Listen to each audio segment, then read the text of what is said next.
round 2 of the FIM MX2 Motocross World Championship. We're live on site here. It's getting hotter by the minute. And the MX2 riders are down on the grid, getting ready to go for their second race. And just to give you a quick idea as to whereabouts in the world we are, there you go. And, well, 31 degrees. I find that hard to believe that it's 1 degree cooler than it was about an hour ago, but definitely feels like it's getting warmer. Maybe that's because I'm in some kind of air-conditioned booth here, but we will be ready to go racing in a moment as the Red Bull guys, there's Tony Cairoli, getting ready to take his vantage point from the pit lane area just to watch the first few laps of this MX2 race 2 before he gets ready for action. But we'll be looking at a look back, or taking a look back shortly at the MX2 race highlights. But before that, I'm just going to welcome real quickly Adam Wheeler from OnTrackOffroad.com. Good to see you here again on what is a very hot weekend in Thailand once again. Yeah, hi Paul. Sweating away here, round 2. Wow, it's a tough job out for the riders there. You know, I'd say less humid than it was last year, but it's still, when the sun breaks, it's pretty much unbearable out there just to watch. You know, never mind go through a 35-minute moto. But you know, we've got some big questions coming up for this second MX2 race. Could Glenn Coldenoff get the first? We're going to see the highlights here. Look out for number 259 on that yellow bike. Yeah, so basically it was the number 84 that actually ran up the inside. Jeffrey Hurlings on the Red Bull Factory KTM, pushing the Kawasaki's wide of Dylan Ferrandis, and the number 911 of Jordi Tixier. And Hurlings tried to make a break for it. Arnold Tonus was always thereabouts, as was the number 259 of Glenn Coldenhoff. But Tonus actually dropped backwards before he came forwards on the 200 CLS Kawasaki Monster Energy machine, but there were no such problems for the number 84, Jeffrey Hurlings, who, apart from that one little slip of the front wheel on the second or third lap, he was pretty much faultless around the rest of the circuit, Adam. Was that it? That was the only one that we saw. So he managed to open up a gap by the end of the race that was, well, about 5.5 seconds, but it was as much as 10 before that, and he did back off. But Jordi Tixier was in amongst it, but he found himself going backwards as the race went on. Dylan Ferrandis did his best to hang on to that second, as Coldenhoff was just sitting there, just watching patiently in the background. But his time would come, and eventually he would pull himself from 4th to 2nd. But obviously his fellow countryman Jeffrey Hurlings was too far back. But mid part of the race, this was where the battle was: 2nd, 3rd, 4th, 5th, and 6th, and that was Ferrandis, Tixier, Coldenhoff, Anstey, and Tonus, and those guys were putting in a decent pace compared to everybody else, but not as fast, obviously, as Jeffrey Hurlings, who was coming here to redeem himself for not winning both races a week ago in Qatar. Adam Wheeler. Yeah, it's a pretty funny way to redeem yourself after taking victory in the first round of the year. But as I was mentioning earlier, Paul, there's 259 Glenn Coldenhoff on the Suzuki. That brand looking for their first podium in this class since 2010, and Ken Roxon. So, you know, there's plenty of motivation. Maybe a little pressure from inside the team for Coldenhoff to do the business here today. But Jeffrey Hurlings, you know, wearing that red number plate as the class leader, series leader, whatever you want, he is like, you know, the main man in MX2, and he just did a training moto today so far. Just talking of the number 200 Kawasaki there, a little bit further down the order, the number 64 Thomas Covington on the Monster Energy Kawasaki, of course, who got a fantastic 3rd place in the second moto a week ago in Qatar.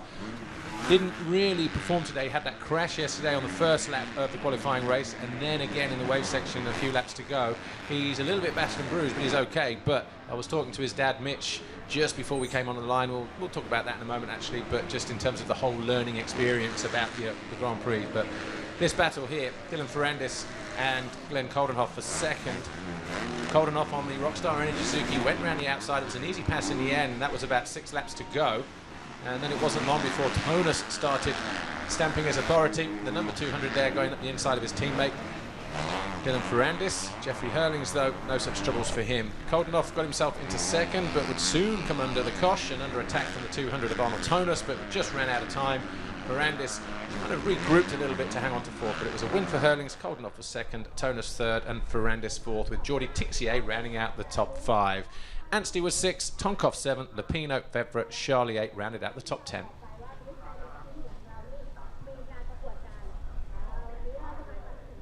Well, the MX2 riders are getting ready to go for their second race of the day. We're going to have a word with Rockstar Energy Suzuki Europe's rider Glenn Coldenhoff. An impressive performance in race 1, 2nd place finish. How are you feeling on the Suzuki? I'm feeling pretty comfortable, you know. The people of Suzuki have worked pretty hard, and I think we have a solid bike now, and the only problem is the start, so we have to improve on that, but still the first moto went well. Decided to start a little bit easy and push in the end, but I got some pressure from toners in the end, and I was pretty heavy, especially with this heat. Yeah, you seem to be coping really well with the heat. Are you doing anything back in the paddock? Actually not, just stay in front of the cool thing there, and I mean, man, it's tough. It's really tough. It's going to be a tough one now, but for everyone it's the same, so get the best out of me. Thanks, Glenn. Good luck. Right, well, let's see what the rest of the field do in this second MX2 race. Thanks, Amy. Well, that was just a short while ago. You can see now the riders all suited and booted and getting ready to come to the line for what will be MX2 Race 2. Of course, it's round 2 of the FIM MX2 Motocross World Championship. We are in Thailand at the circuit of Si Rashar. We are 7 hours ahead of Central European time here, and, well, probably about 13 or 14 hours behind California time, ahead of California time. So it's, you know, a little bit one of those Grand Prix where people are watching middle of the afternoon and some in the middle of the night. But this is the start list. Dylan Ferrandis winning the qualifying race yesterday on Saturday afternoon and taking his Kawasaki for his first pole position in MX2. Jeffrey Hurlings was second, Glenn Coldenhoff was third, Jordi Tixier, Max Anstey and Roman Fevre. But Thomas Covington on the Monster Energy Kawasaki, he started 20th, got himself up into 16th after a few laps and then fell, but he actually fell on the first lap as well, so he was even lower down than that first official classification lap, Adam Wheeler, and he was looking good up until that point, wasn't he? Yeah, that's right, Paul. I think Thomas is learning about a lot of other stuff to do with Grand Prix racing today. You know, it's very hot here. The guys are using material shipped over from Pro Circuit in California, as well as, you know, some standard products. So, you know, even the radiator size, the fuel boiling up. You know, he had some adversity yesterday in qualification, which put him low down in the gate. So he's having to deal with a lot of different things, you know, that are not running in his favour so far this weekend. But as the sole American in the gate, you know, there's a lot of people kind of watching him, seeing what he can do after finishing in the top 3 as well last week. I was talking to his father, Mitch, just before we came on air, and he was saying, you know, it's just a whole ball game. Obviously, he's realised now how important the qualifying race is, how important the time session is, the time training session that determines the grid for the qualifying race as well. You know, that one lap dash for cash, if you like, and the kind of thing that he wouldn't do in the USA. And you know, obviously I said to him, look, I know you're going to say you're used to the heat and all the rest of it. He said, yeah, but, you know, he's been spending time in Europe, so it's cold there, he's coming here. We don't get the humidity in California, we only get the heat. Coming back to this race, Paul, I mean, what's your kind of forecast here? I mean, Hurlings is very much got a groove going with this track. It's very fast, it's very flowing. Your start is essential, which he nailed in the first moto. So, you know, what can we kind of really expect?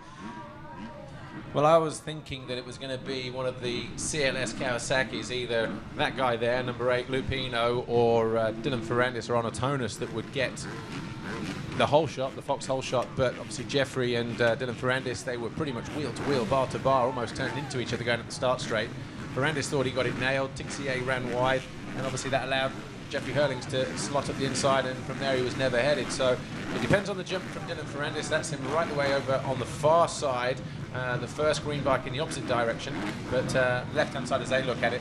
So I think if he gets his jump right, I think we'll see that Kawasaki hook up like it did in the qualifying race yesterday. But other than that, Jeffrey Hurlings, though, he was looking supremely confident in the first race. I would be a brave man to bet against him doing the same in a second, but he needs a good start like everybody else. Yeah, let's see what's going to happen here. What you can't see on TV, that it's a slight uphill climb on this start. It's really long, so, and a wide first turn. Here we go. And very heavy as well, the ground very ripped as well, so good jump from the Kawasaki on the right-hand side, but it's the Suzuki of Coldenhoff from about gate 3 or 4, but it's Max Anstey. Anstey on the bike, it costs with Yamaha, he spins out but grabs the foxhole shot as he goes Suzuki through. second, Paul Suzuki second, and that is Coldenhoff. Tonus in third place. So basically the whole thing of Jeffrey Hurlings wanting to, there's Covington at the back, he was gating from gate 27 and he would have a very, very wide first turn to try and negotiate. A little bit dry conditions now as somebody jumping, very short there. Tonus, I think that was, took a wide line around the outside. It's about 32 meters long, that double jump, that Monster Energy tabletop. But it's Max Anstey, Glenn Coldenhoff in second, Tonus the 203rd, Hurlings just ripping up into fourth, and Tixier, the second of the Red Bull KTMs, in fifth as they drop downhill for the first time. Okay, well, Paul, this has added an extra dimension to this race because Hurlings isn't out front, you know, coming around towards the first half, the end of the first half of this first lap. And, you know, a great start by Anstey. He'll, like, kind of relish that's what he had in Qatar, and that's where he managed to build up a race-winning margin before he had some misfortune. Yeah, and I'm not going to say it's a cooler race than it was in Moto number 1, but Max Anstey said he's got a plan. He was a good rider in first Moto, but, you know, in the end of the day, It's that Jordi Tixier just behind Arnaud Tonus there, and there's another KTM in the mix as well. Is that Boutron just trying to keep an eye? Might be Valentin Gouillard. No, there's Tixier. Oh, stalled by Tonus. So Tonus, he stalls it then. He's got a lot of work to do as everybody going up the inside, but it's Anstey, Coldenhoff. It was Tonus in third position who stalled it. Tixier was fourth ahead of his teammate Hurlings, but Hurlings, though, as you can see, has already found a way past Coldenhoff and into second place now. The lead rider going over the mound now. They're coming around what is the final corner, essentially. And then Dylan Ferrandis there, that green Kawasaki, the CLS Monster Energy machine. So over the line for the first time then, Max Anstey with a 2.6 second margin over Jeffrey Hurlings. Coldenhoff of the Netherlands is third. Ferrandis of France is fourth, ahead of his fellow countryman Jordi Tixier in fifth place. Then it's Charlier, so 3 French riders, fourth, fifth and sixth. Roman Febvre of France is seventh. Tonkov of Russia, eighth. Lupino of Italy is 9th, and Tim Geiser of Slovenia is in 10th. Valentin Gouillard of Switzerland 11th. Then Boutron of Spain 12th. Maxim Dupre, Julian Lieber, Mel Pocock 15th. Jeremy Sewer, Petr Petrov, Robert Just, Luke Stike of Australia, and Manny Klingsheim. So Tonus nowhere near the front after that stall. And also Thomas Covington, the Monster Energy Kawasaki rider, leaving himself with a great amount of work to do in the early stages of the second race. But Max Anstey, Adam Wheeler, looking like he's trying to make a break for it. And let's not forget the history between Max Anstey and Jeffrey Hurlings. They raced mini bikes together in the Dutch Championship and the European Championship briefly before Anstey went and moved to the USA. And Anstey will tell you openly and confidently that he always had the upper hand against Hurlings back then. The better of, yeah. There's also some recent history. I wouldn't go as far to say there's some needle between the two, but a few comments by Max Anstey after the Grand Prix of Qatar as we watched this replay of the first corner there. Yeah, Vauxhall shot. Yeah, so just some comments there by Anstey saying he was kind of something like he was born to beat Hurlings or whatever, and then, you know, Jeffrey saying that he wants to beat everyone by a good 20 seconds this weekend. So, you know, Hurlings has made good on that in the first moto, but Anstey, if you say, Paul, he has got a plan. He's got to keep an eye on that 84 that's going to be chasing him down, and unfortunately for the Brit, that is such high motivation for the world champion, seeing that 99 in front of him. But what he's got to be careful of, Max Anstey, number 99 there on the bike at Cosworth, Yamaha, our current race leader from Great Britain at the moment, is that he doesn't turn his Grand Prix series into a personal battle with Jeffrey Hurlings. There are other riders out there on a track that demand equal amounts of respect, and obviously, you know, you can beat yourself up just trying to beat that one person, and it becomes a case of, well, I beat him and we finish 9th and 10th. You know, the bigger picture is he needs as many points as possible to count towards his championship standing at the end of the season. And Hurlings has been making noises about not being so obsessed with winning after being undefeated for most of last year. He said, you know, I've been watching Tony Coe-Roda, his teammate in the Red Bull KTM squad, and if he has to take a second place, then he will do, because he's just trying to keep his eyes on the bigger prize, which most people expect will be his last year on that 250 before moving into the Premier class. And Hurling's not jumping the big double now. I think Anstey's the only one there, Paul. Yeah. There's nobody else. So, fastest man on track then at the end of the first official full lap. Max Anstey with a 1 minute 49.959. Hurling's 2.8 seconds adrift with a 150.136. And then Glenn Coldenhoff another couple seconds further back with a 150.9. But all it's unchanged, really. Max Anstey, Jeffrey Hurlings, Glenn Coldenhoff, Dylan Ferrandis, Tixier, Charlier, Febvre, Tonkov, Lupino and Geiser. Covington just looking down there, down in 18th position, so he's found his way into the points at the moment. He's just behind Robert Just of Latvia and Mel Pocock of Great Britain. So keep an eye on Thomas Covington on the Monster Energy Kawasaki. But Jeffrey Hurlings, though, Adam Wheeler, last weekend he was a little bit off the pace by his own admission. Hasn't had a greatest of pre-seasons. Hasn't done a lot of races. Won, in fact, before the Grand Prix in Qatar that weekend, which was a night race. There's the back end on that factory KTM, just swaps from side to side as he crests the hill. And he was just a little bit off, wasn't he? He wasn't as dynamic as he was in 2013, where he'd had a good, strong winter program, and he just felt a little bit rusty. He's come back, he's rectified that today, with a victory in the first moto, and he's going to be at least looking to do the same again. And it's really going to be a case of whether Jeffrey Hurlings, I think, Adam Wheeler from On Track Off Road, says, right, you know what, Max, I think I can beat. I know I can beat because I'm the world champion, and happy just to sit 3 or 4 seconds adrift and then do something of a Cairoli where he says, right, maybe 20 minutes into the race I'll pull the pin and whittle him down and see if we can do it that way, rather than apply the pressure and getting roosted the whole moto and making it a difficult race for him and for Max. Yeah, I don't know if you mentioned it, Paul, but Hurlings also flew back to Europe, this week and did 2 days of riding. So rusty is a good word. He's kind of got that out of his system. Only 3 weeks of riding in 2014. So it's curious that he's looked behind him just twice in that last lap, just keeping an eye on who's behind him. You'll see Glenn Coldenoff there in 3rd position, but he's not catching Max Anstey at a fantastic rate of knots. So it's, is he going to be able to keep pace with the Brit? Well, the lap times are very similar, 1/10 slower for Jeffrey Hurlings on that second lap, but I just think it'll be interesting to see, because we're not used to seeing Jeffrey Hurlings in this more mature mode of riding, are we? He keeps telling us now that he's a little bit older, wiser, more mature, that kind of thing, not as hell-bent as winning as, yes, it would have been nice to win every moto, but that's gone. But now it's just a case of him trying to win every Grand Prix. He would love to do that, of course he would, but he knows that you don't have to win every race to win an overall Grand Prix. It's the most points after 2 races, which incidentally, 25 points for a win, 22 and then 20 for your first 3, and then 18, 16, 15, 14, single digits right the way down to 20th position. And obviously in the result of a points tie, it's the second moto that will determine that classification, i.e. the best result in the second race if there's a points tie between 2 riders. And I think Jeffrey Hurlings, he's just happy to sit there at the moment. Adam Wheeler just I don't know, Paul. business. I think visually he's just closing in a little bit. And keep an eye on Coldenoff as well, because this young Dutch rider. I mean, he said he's in the best condition he's been, 4 years of Grand Prix racing.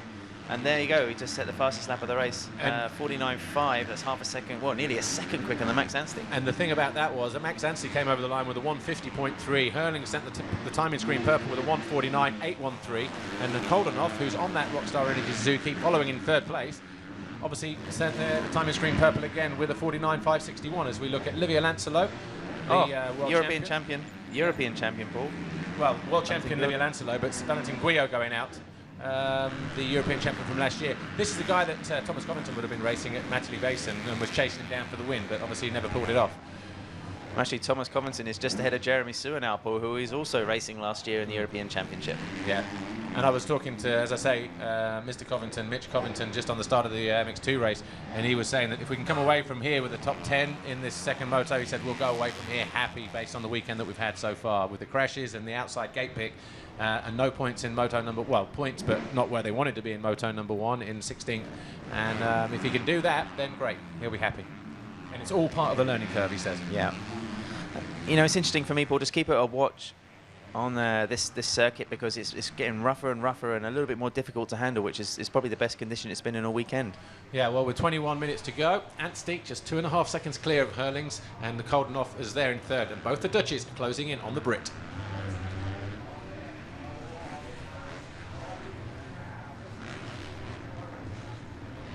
The 114 racing Kawasaki of Livia Lancelot, the 2008 Women's World Champion, just there at the back here as an invitational rider. Obviously going to try and score points, but maybe a big ask given the scheme of things. But here we are back with our race leader, number 99, Max Anstey on the bike. It goes with Yamaha, and that gap is down to 1.7 seconds. Adam Wheeler. Yeah, Paul, nearly a second difference again in the lap times there. You can see visually now the distance shrinking between these 2 riders. And I was mentioning earlier about the track, you can just see it on the TV camera there. It is bumpier, it's rougher. There's some braking bumps, some clear, heavier ruts forming, and it's probably the most difficult it's been, and the most interesting, of course, this weekend so far. And also, it's almost 4:20 here in the afternoon, local time. The sun is starting to drop. The shadows are starting to be cast on the circuit. That's Anstey popping that big double on the centre of the circuit. But when you see 2 guys do it together, there's maybe only a half a bike length or a bike length, something in it gained. So obviously Jeffrey Hurlings can make that up in braking and accelerating coming out of the corner. Yeah, it doesn't look like much, does it? I mean, maybe it's intimidation thing as well, because it could be a passing opportunity if you can go around the outside. But we're going to find out soon, I think. We have to keep an eye on the lines that Jeffrey Hurlings is taking here, because he's going to be having a good look around. He's already seen Max Anstey, seen where he's quick, seen where he might be weak, and I think coming up this hill here, the KTMs have been very strong, so let's see what kind of distance he can close. And let's point out as well, Max Anstey, just again for this second Grand Prix in a row, is riding a 2013 engine, which is a carbureted engine on that YZ250F Yamaha, as opposed to the fuel-injected 2014, which they didn't have the electronics in time. He'd been riding it all the winter, but it was just too much of a risk to come here and riding something that they couldn't get set up. So obviously for these 2 races, the 2 flyaways, Max Anstey running a 2013 Dean Ferris Yamaha. And Anstey just doubling there into that section. He was tripling earlier, Paul, so it's... Koldenhoff just tripled in the background, so triple-double it's supposed to be, but there's a lot of ruts in there yesterday in the qualifying races, wasn't there? But you can see how dry the ground is starting to appear now. Lots of rocks, loose rocks coming to the surface, and that will make it very, very slick. Big braking bumps on the downside of the finish line jump as well, and other parts of the track. Yeah. We've seen casualties out on the track already throughout the weekend, but...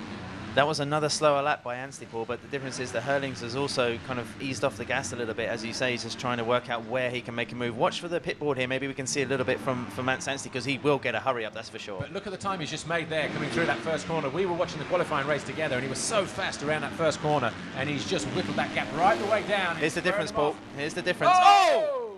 Contact almost made there between Jeffrey Hurlings and Max Anstey, our race leader.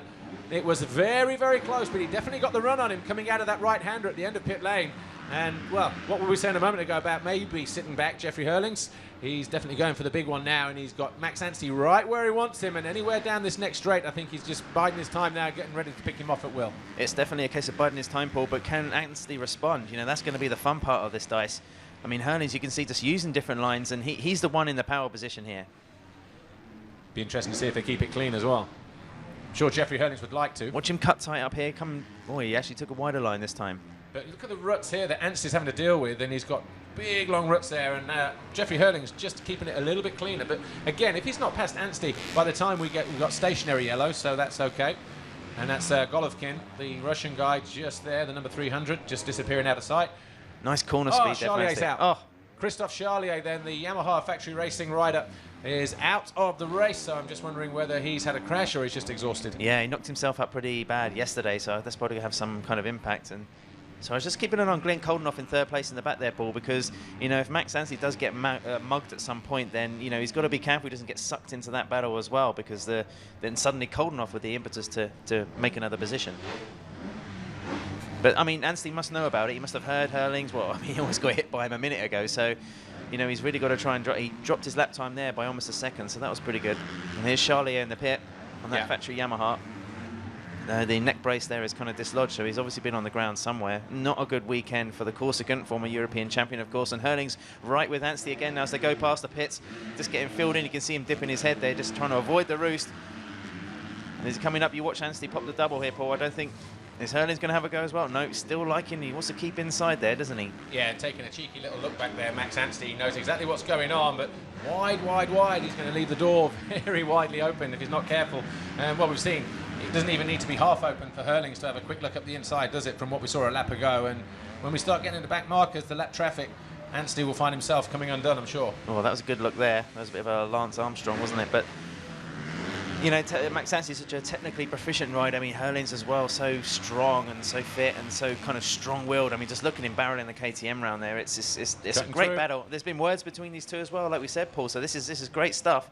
How long can Anstey just keep that first position? Well, a lot of journalists have been billing this as sort of Anstey versus Hurlings this weekend. It never materialised in Moto 1. Finally, we get to see that battle that they've been talking about due to the history of these guys for many days. So. Look at the Yamaha just sweeping through that downhill turn. That's one of the bumpiest kind of entries there, Paul, and it's just looking so smooth. So Anstey's got that thing really well set up. The bikes are going straight to Brazil after this, so it's, you know, they're going to use the 13 bike again. The 14-1, according to Steve Dixon, you've got a lot of potential, you know, 4 to 5k brake horsepower or more. So it's, you know, when that new bike comes, you know, we could see an even faster Max Anstey. Well, starting to clear the back markers now. Max Anstey over the line to complete lap 7 in a 30-minute plus 2-lap race. The second MX2 race of the afternoon here, the second round of the FIM MX2 Motocross World Championship Grand Prix Series.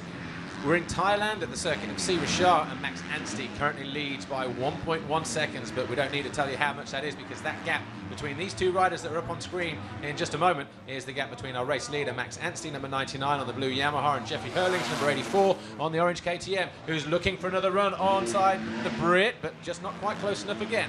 Anstey getting the distance over the double jump here. Hurlings just jumping in, but like we say, when you see them like that, nothing lost, nothing gained, really. It's just a question of positioning, isn't it? Hurlings just trying to scrub it as much as he can to get on that inside, but he's going to, and he can't get even closer onto the takeoff pool, so it's really a bit of a nothing section. I mean, Anstey keeping the advantage by the double just through the distance gained rather than the speed. Well, let's mention that Max Anstey's never won a motocross MX2 race in his 4 years that he's been competing in the World Championship, so this would be a first if we were to hold on. But he was on the podium a few times last year in terms of race finishes. He got a third here in the first race last year before he went out in the super final. He was also third in the first moto at the Netherlands at Valkenswaard as well. And after that, he's been nowhere near the podium apart from a fourth in the first moto in Germany. So second race, he crashed out, of course, but finished ninth. Yeah, I think Great Britain haven't had a moto win in this category since 2012. Tommy Searle must be last Grand Prix of the year in Germany. Teushenthal, yeah. So Herlings, this little dice duel they're not quite side by side, you know, but you kind of get the feeling that when a pass is made, unless Anstey can reply immediately, then, you know, it could be over, Paul. Which is what Dylan Ferrandis did on the CLS Kawasaki yesterday in the qualifying race. He responded and within 2 corners found a way back past the Dutchman, Jeffrey Herlings. So, as he said in the press conference after that qualifying race, you don't often get that chance and people don't really get to pass Jeffrey Herlings, but yeah, we'll get to see what happens now. There's rivalry and I think there's respect between these two, but I wouldn't be surprised if something happens that ends in tears here. Here's Koldenhoff. He's lost a toe really. 6 seconds now off the back of the battle for the lead, but you know, looking really good for a first overall podium, Paul. I mean, what's the points difference there? I mean, 4 over Dylan Ferrandis, who will be 4th overall in this Grand Prix of Thailand. Yeah, so basically Herlings would win the overall with the first and the second. Koldenhoff would be second overall with a second from race 1 and a third. There he currently occupies here, 259, Glenn Koldenhoff on the Rockstar Energy Suzuki. Max Anstey would finish in third as Jordi Tixier and Romain Febvre, the 2 French riders, going at it here. No problems about getting over that double jump there as they go after. Well, they're 5th and 6th in the race at the moment. The orange KTM and the white factory Husqvarna, the Wilvona Star machine. Belgian-based team, of course, but the green Kawasaki there, Dylan Ferrandis on the CLS Kawasaki Monster Energy machine. He's got his hands full. It looked like he faded in the closing stages of that first race. Adam Wheeler, he would have loved to have picked up a few more points, but he was just nicked by his teammate with about 4 laps to go. As we're talking about teammates, Paul, keep an eye on Arno Tonis, because he's come from nowhere back to 12, like he had to do in the first moto, which is a great shame, because after 2 years of injury misery, then Arno Tonis really deserved the podium. Febvre just like really attacking this track. He took a podium here as well last year, Paul, before, like, you know, I think in the Netherlands he had a bit of an off race, but then broke his leg. But Jordi Tixier as well, number 911, you know, Jeffrey Herlings' his teammate, again having another slow start to the season like last year. It's just a little bit confusing. He's on one of the best and the fastest bikes in the category, but hasn't really, you know, produced the goods so far. And I was talking to him actually this morning about that. He said, you know, what happened last week? He said, yeah, just didn't have a good rhythm. Guess he doesn't like the track there, the hard slick. Oh, Herlings right by. Sorry, Paul, to cut you off there. Is he going to take Anstey on the inside here through this section? Down here into this next right-hander. Yeah, into the pit lane, the corner before the pit lane, back marker ahead. Oh, here we go. Getting cute. It's going to be a drag race, and Herlings, though, he's got the power on that KTM. He runs alongside. He's going to cut across. Anstey's going to get ready to cut him off as well here. Oh, there we go. Fireworks then between Anstey and keep the Herlings. Double. He's going to keep the double. Here we go. What, 11 minutes plus 2 laps to go then. Moto number 2. We said there might have been a bit of feeling, Paul, and you can see it there. There's just a little bit of deliberate block tactics. Gone too defensive there, though. Gone too defensive. That's just cost him as Herlings no, back marker in the way. Back marker. Oh, it's found a way through. So Herlings found a way through there. It obviously balked Max Anstey, so he's now got to pull the pin. He said he's got a plan, though, did Max Anstey at the start of the day. I wonder if it's just to come out firing in the second moto like he is doing now, but it's down to him to chase Herlings, force the world champion into making a mistake, which is not something we see very often. Just a question of can he do it, yes or no? Skipping through that rut there, you know, sandy track style, and yeah, Anstey just, you know, getting caught up in that corner there, Paul, and it's cost him dear. I mean, he's still in with a shout of this, but he's going to have to attack Herlings again soon, because Herlings is just going to want to go, and Anstey really, you know, is like I say, can't lose the momentum in this race. There's still 10 minutes and 2 laps to go, so he still can attack. And you say there was a plan in place, but is there a plan B? Well, that's it. Well, with 10 minutes plus 2 laps to go then on lap 10, Jeffrey Herlings takes over the lead on the Red Bull KTM factory machine from Max Anstey on the bike at Cosworth Yamaha. Glenn Koldenhoff is still 3rd, Dylan Ferrandis 4th, Jordi Tixier is 5th, but we've got a battle for the overall podium.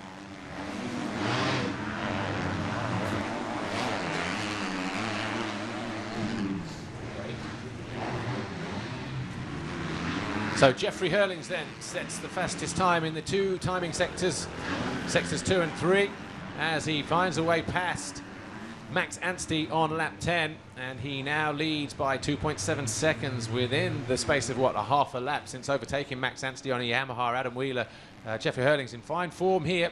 The heat not affecting him. He's found a way past Anstey, and look at the distance he's already put on him. Yeah, the only way he's going to lose this ball is by a mistake. You know, I think he's got the speed over Max Anstey. Max did a good job of defending the inside line, the better line, trying to make himself as wide as possible. But now Hurlings has the lead. I mean, he's set for a 1-1 here, isn't he? What I'm surprised at, though, is how quickly he's dropped Max Anstey. You know, for the pace that Anstey was pushing in the beginning, we kind of thought with the little fight back there just a moment ago that actually he might have something in the tank just to throw at him for the next 10 minutes or so. But obviously he's just fell off the pace. And as we mentioned a moment ago, Glenn Coldenhoff, who's about 6 seconds behind Max Anstey, would have been the danger man had he been applying the pressure. But Anstey. It's a bit short. Might have just given Anstey a little bit of room to breathe in terms of holding on to that second position, you know?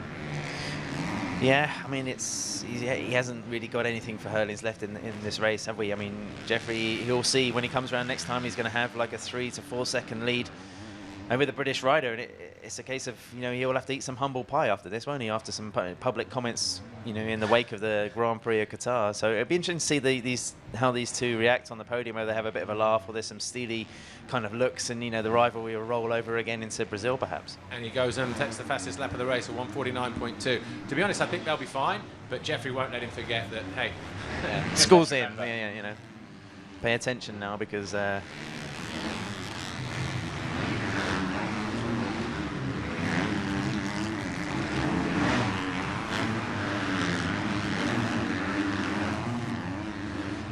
7 minutes, 35 seconds plus 2 laps remain in this second MX2 race here. Round 2 of the FIM MX2 Motocross World Championship. And is that Coldenhoff going past Max Anstey, or is that a back marker in the background? It's a back marker.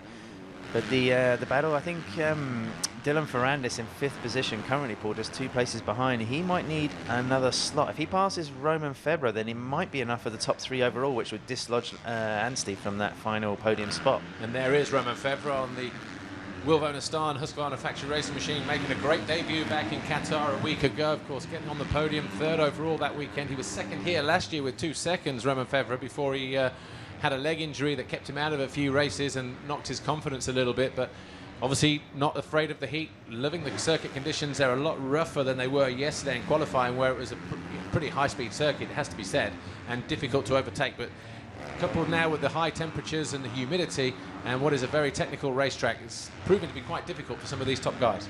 Yeah, that's right. And Febvre is such an attacking rider, Paul. I mean, it cost him dear in the first moto. He slipped off, lost a couple of positions, also some points, and maybe I'm pretty sure he's counted out of the final podium reckoning here.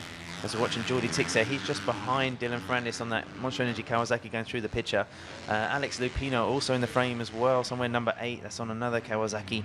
Alex Tonkov, the Russian, in 8th place. Arno Tonas working his way up to 9th now from outside the top 20. Yeah. So good points for him. And Jose Butron, who admitted earlier that he took his first podium here last year, Paul. Also a very strong starter on that factory KTM from outside the Silver Action Team sort of framework. But he hasn't felt good on the track, hasn't felt good on the bike this weekend. And you can see that because he's down in 10th place. And just behind him is Maxime Dupre, then Jeremy Sewer, Thomas Covington in 13th place, but he's, what, about 15 seconds down on Jeremy Sewer, so maybe that dream of a top 10 here in the second moto might just be languishing now, and just a bit too much of a big ask with 5.5 minutes plus 2 laps to go for the young 18-year-old American from Alabama riding the Monster Energy Kawasaki. But very stylish Roman Febvre, Paul. Just, you know, to keep an eye on him in the way he's sort of... I like him. He reminds me of some rider that, you know, he looks good on the bike, but he's also not afraid to push the boundaries, is he? You know, it's attack, attack, attack. He only knows one way. It's pull that throttle right the way down, you know, twist the cable.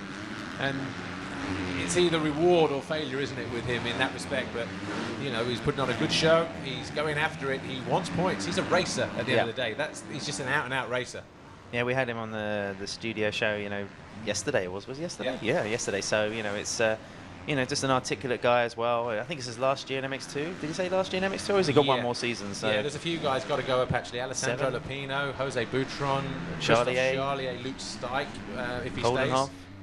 Yeah, so, you know, what we say, 7 or 8 guys actually have got to go up, and him just being one of them. So, Hurlings, though. So what is it now? 5.5 seconds almost. You can see from the body language how much of a stretch it is for these MX2 guys to come out of that corner and get over that triple. When you stand there, where we stood yesterday in qualifying out of Wheeler, you see the speed in which they have to come. It's third gear on a 250, pretty much pinned, and you have to commit. Otherwise, you're bouncing your way through, and it's a horrible landing there if you are short. You can't overjump as a triple-double, but you can underjump if you haven't got that commitment. And obviously, Hurling, you just saw from the body language there how over the bike he had to be, how he was having to lift and work the bike as well on the takeoff just to get that distance. And again, not everybody's able to do that this late stage in the second moto. That's right, and also remember that it's a relatively new Grand Prix circuit. This is only the second ever event here, so the track's still kind of bedding in, if you like. I mean, it's not being used for such fantastically high-profile events after the Grand Prix, and a lot of riders yesterday saying during qualifying that the preparation of the takeoffs was good, you know, that the jumps were bedded in, you know, and it's allowing them to be able to clear these huge distances, because these jumps look spectacular, Paul, but they're also bloody, you know, difficult to do. You know, you can't afford to make a mistake, as we saw in the first MXGP moto. Well, we're looking at 9.11, Jordi Tixier. He's currently down in 6 as he gets a bit of a kick there, but Hurling's his teammate is leading by 6.1 seconds.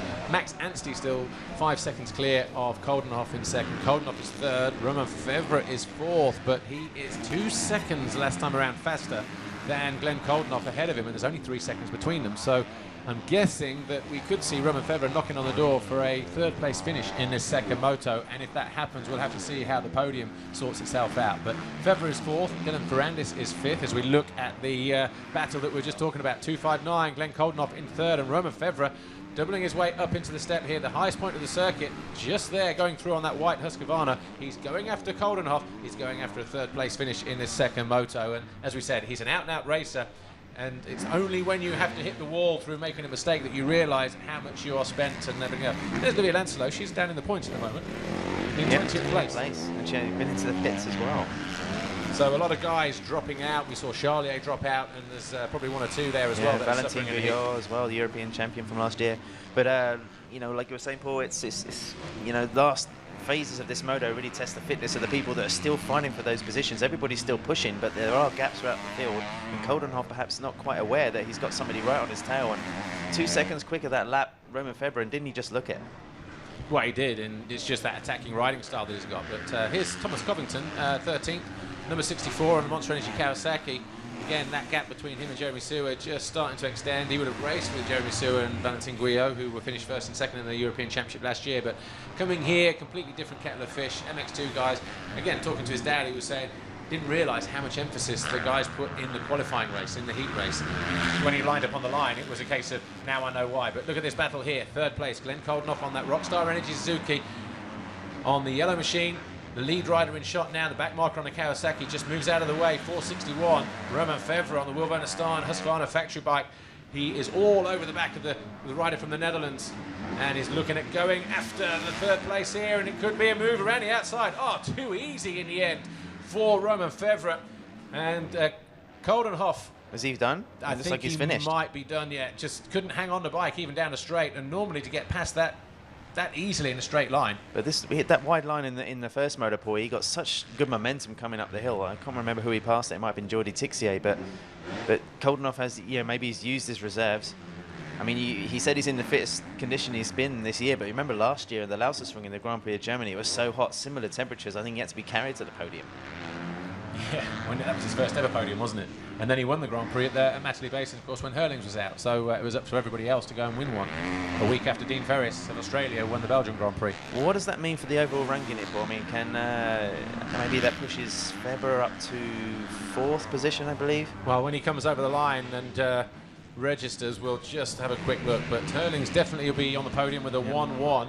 And after that, Max Anstey, well, he was in second overall, but it depended on Dylan Ferrandis, and it depended on Romain Febvre a little bit. But obviously, Febvre's over the line, Koldenhoff's over the line. Let's wait for Ferrandis. I don't think Tixier can alter proceedings too much, but Hurlings on a 50, Koldenhoff with a second and a 4th would be second. Anstey would still be clear of Dylan Ferrandis, and then Romain Febvre, well, he he still needs 5 points to at least tie Max, and he's going to have to overtake Max to get himself on that second step of the podium. So I think at the moment it's looking like Hurlings, Koldenhoff and Anstey being the overall guys on the podium at the end of it all. First podium for Max Anstey. I think in his first Grand Prix year he finished 4th like 4 or 5 times. It was getting quite annoying that he wasn't able to make the breakthrough. Did he not make? No, he got a 3rd place finish in his first year at Kawasaki, didn't he? At Valkenswaard, I think he got a race. Or did he make the podium there? I think no. No, Honda. He got it on the Honda. Yeah. Garibaldi Honda was at Lirop. Yeah. The day that Jeffrey Hurlings lapped everybody, I think he was the only one he didn't lap actually. Yeah. So Jeffrey Hurlings then, we just saw him, he's getting a little bit out of shape. He's almost 10 seconds clear though of Max Anstey. We're 3 laps to go, well less than that now because of where Hurlings is on the racetrack. He's getting ready to pop up over the triple-double downhill section, a couple of corners from the finish line any moment now. There we go. So it'll be two laps to go after this one then, Paul? Yeah. Yeah. So 2 corners, the 2-lap board goes out. And then 10 seconds ahead of Max Anstey. Mel Pocock there just being lapped on the HM Plant KTM down in 14th place. So 2 laps to go then. And what I've noticed, Adam Wheeler, coming down over the tabletop, over the finish line jump, how gnarly it is, where the guys are scuffing the ground, braking, changing down the gear, those big, massive braking bumps. But obviously no such problems for Hurlings, who right now is 10.5 seconds clear of Anstey and looking on course for picking up his 2nd consecutive Thai Grand Prix.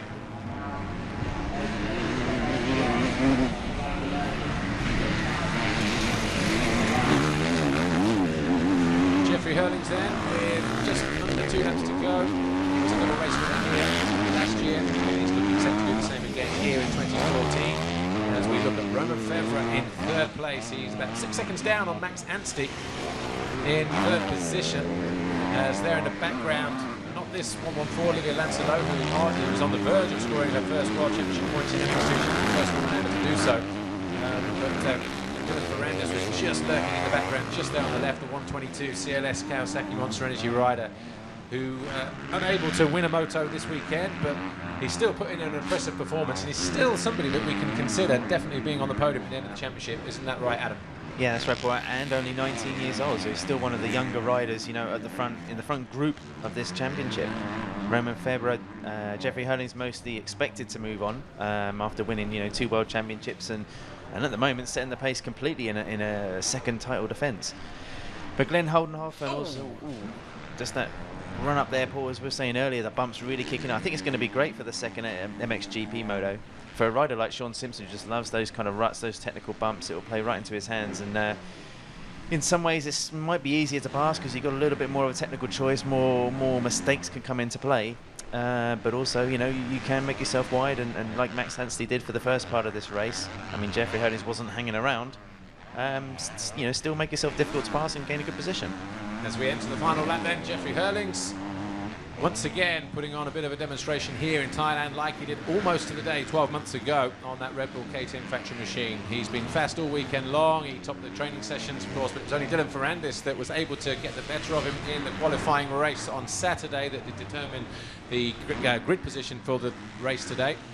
But he has had no problems apart from Max Anstey for the first few laps, but when he decided he was going to go after the grit on the bike at Cosworth Yamaha, well, he found his place on the track where he thought he could find a way through, and in the end it came completely in a different direction, but he found his way through into the lead, and since then he's never looked back. He's 10.5 seconds clear. The big surprise, I suppose, Anstey, how quick he dropped off the pace, but let's not forget Max Anstey's not had a sniff of the podium since the first part of last year, where he had 2 third-place finishes in pretty close succession. So for him, just to get a result, to be riding at the sharp end, as he told me today, is exactly where he knows he should be and where he ought to be, and he's just happy just to be going racing, and we're going to see him on the podium should he stay there in this final lap.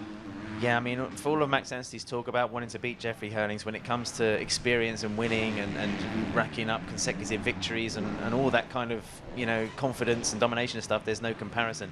I mean, Max can try and get something going this year. Hopefully it'll be great for the championship fight, but, you know, we've got a rider here who's going to win his 17th consecutive Grand Prix that he's raced.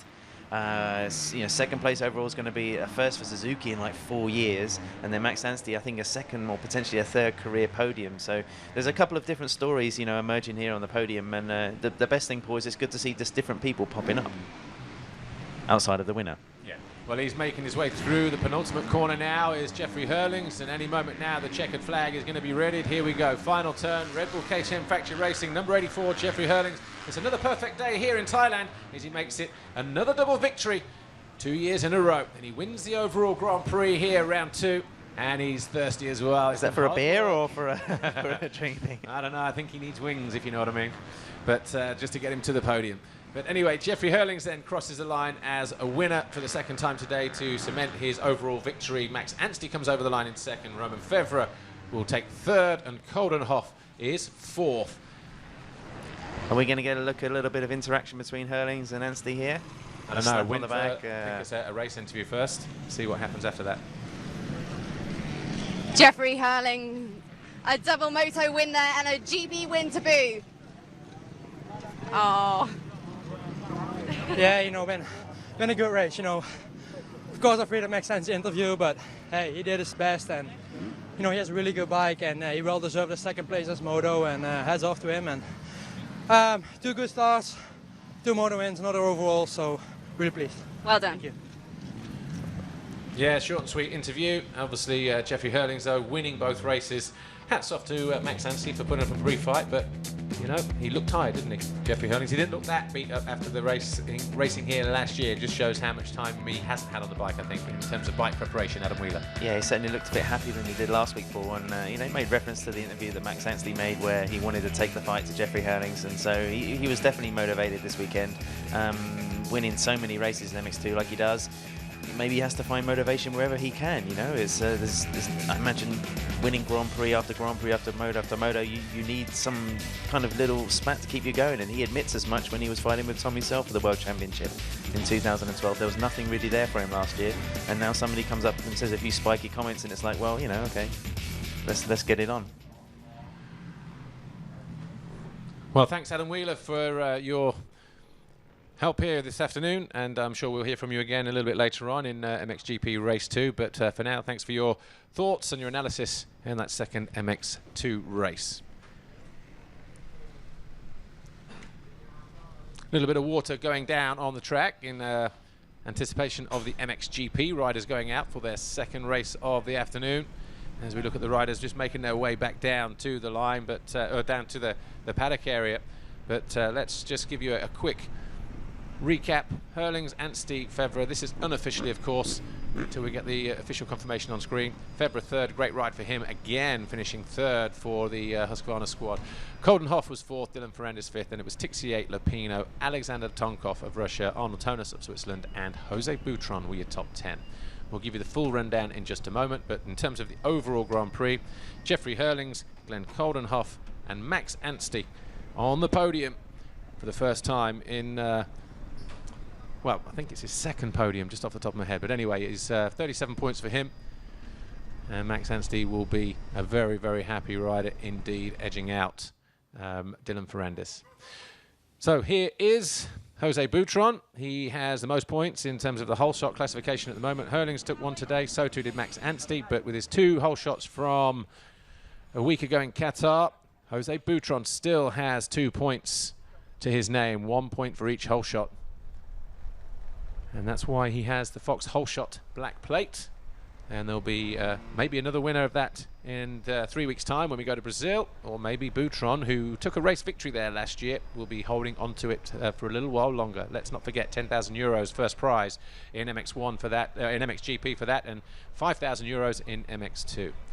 Official confirmation then, points on the right side, but Jeffrey Hurlings wins race 2, Max Anstey was second, Roman Fevre third, Glenn Coldenhoff was fourth, Dylan Ferrandis, Jordi Tixier, Alex Lapino, and Tonkov with Tonis Knight, Boutron 10th, Max Dupre, Jeremy Sewer, Thomas Covington gets 13th, Mel Pocock, Just, and the rest with Lundgren, Valente, Penyan getting some points for Thailand, and Livia Lancelot making history this afternoon by becoming the first ever woman to score points in an FIM MX2 Motocross Grand Prix.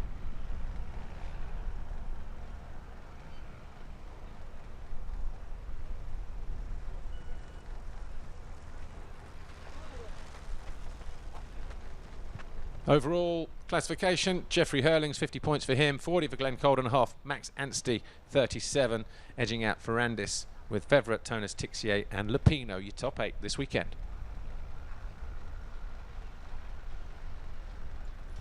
just outside the top 10. Thomas Covington on the Monster Energy Kawasaki, finishing in 11th overall this weekend.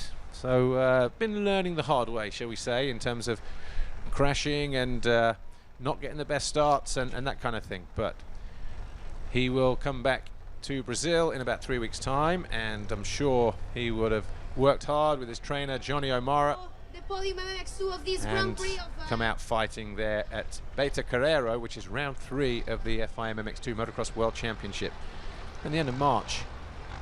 Well, there you see the 3 bikes on the podium. Jeffrey Hurlings, number 84, Red Bull Factory KTM, centre stage. Glenn Coldenhoff, 2nd overall. But 3rd overall, and the first rider to take the podium is the number 99 bike. It goes with the Yamaha of Max Anstey.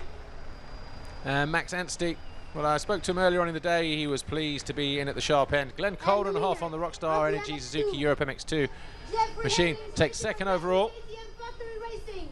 And it's a Dutch 1-2 because Jeffrey Hurlings, Red Bull KTM Factory Racing, just like he did a year ago, wins here at Sirishar in Thailand with a double moto victory.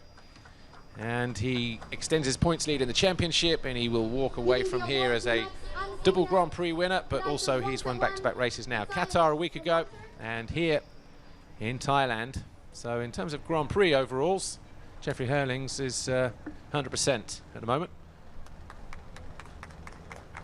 So Max Anstey gets his 3rd place trophy from Kraitos Wangsawan, the Thai MXGP promoter here. General Manager of AP Honda. 2nd place trophy to Glenn Coldenhoff, Wirawit Kittimachai. And the trophy for Jeffrey Hurlings is going to be given And by Jeffrey Hurlings will take his winner's trophy after plenty of liquid refreshment from Dr. Rochelle Daifontunya. And Dr. Rachel, of course, he will retain the red plate as well as the series points leader, Jeffrey Hurlings. But before that, Stefan Everts, MX2 team manager for Red Bull KTM Factory Racing, takes the manufacturer's trophy on the left. But here's Dr. Wolfgang Schrub, the FIM CMS director, hands a red plate to Jeffrey Hurlings as he continues to lead the FIM MX2 Motocross World Championship after 2 rounds. And now, of course, we're going to listen to the national anthem. National anthem time now for Jeffrey Hurlings and the Netherlands.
And now for KTM, of course, we will listen to the Austrian. KTM winning manufacturers, national anthem for Austria.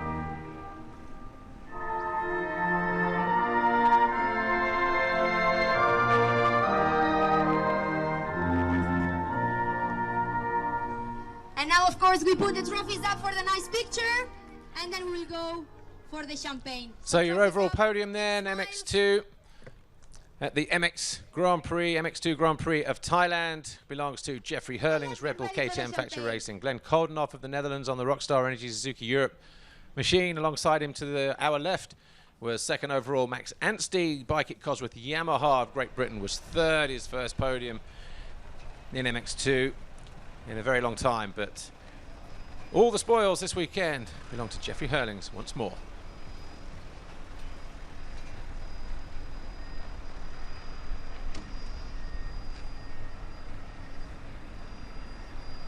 World Championship standings then look like this. Jeffrey Hurlings extends his lead already over Dylan Ferrandis. No change at the top of the standings for those two guys. Koldenoff bumps himself up 4 positions to 3rd now, so looking good for him. Anstey likewise moves up 10 places with courtesy of that 3rd overall here in Thailand. And Livia Lancelot there, 26, the first woman to win or score a point in the FIM MX2 World Motocross Championship. So congratulations to Livia Lancelot and the 114 racing team. Manufacturer standings look like this: KTM, Kawasaki, Suzuki, with Husqvarna, Yamaha, Honda and TM down there just with 3 points. So once again looking good for KTM. We're getting ready to go speak to our winner. Here he is, Jeffrey Hurlings. Jeffrey, unlike many of the riders here, you actually went home during the week. Do you feel like you benefited from that here? Not really, because now the heat is coming to get me. It's so warm. It's like 36, 37 degrees out there with the humidity. It's unreal. If you're not here, you can't explain what's going on. But I did a good race, build up my race good. Be patient, don't do anything stupid, and came up with 2 moto wins. And I'm really pleased about my riding. And got to give it up to Red Bull KTM racing team, all my team, my crew, my family, everybody out there. Thank you so much. Well, congratulations, Jeffrey. We'll see you in a couple of weekends' time in Brazil. We're going to come to our 2nd overall, Glenn Koldenoff. Glenn, that 2nd race, you were so close holding on to 3rd. Was it just more of an energy thing, the heat thing towards the end of the race to hold on? Yeah, it was tough. I gave so much in the first moto that I don't got any extra in the 2nd moto. So I went to 4th place, but still 2nd overall, and that I know under the moto. So I'm pretty happy with the 2nd. Well done, Glenn. We're going to come to our 3rd place finisher, Max Anstey. You said at the start of the day you were going to be here, and you did it. It provided great TV, the battle with you and Jeffrey. Are you happy with how today went? Yeah, I'm pleased. I've made a step, and it's right where I wanted to start off. And Steve's done a great job. The bike's working brilliant, and little do they know, next time we come out, she's going to be even faster. We're going to have the 14. So I literally come over here with 30 minutes on the 13 bike, and we just see how it ran, and obviously we proved that the teams have done an amazing job, and they're also good. We struggled a little bit with bike setup in the first motor. We were a little bit stiff with the suspension. I was bouncing around a little bit, but we went back, made a few changes, and come out swinging in the 2nd one. And I was nervous the last couple of laps. I was nervous. I was like, I've never got a whole shot before, and I've never obviously been right up front, right to the end. So it was good for my confidence, and I think we're going to go back, regroup, go back to the drawing board, and come back stronger in Brazil. Great job. We'll see you in Brazil. Thank you very much.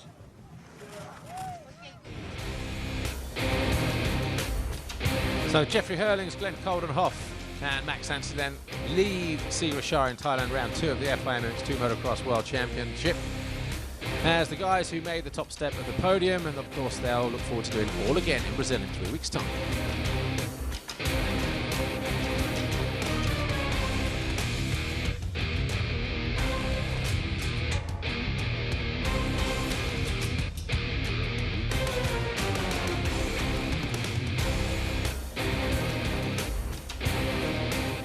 And as for Jeffrey Hurlings, he'll be boarding that plane tonight or tomorrow morning, knowing that he's somewhere close to being back to his best.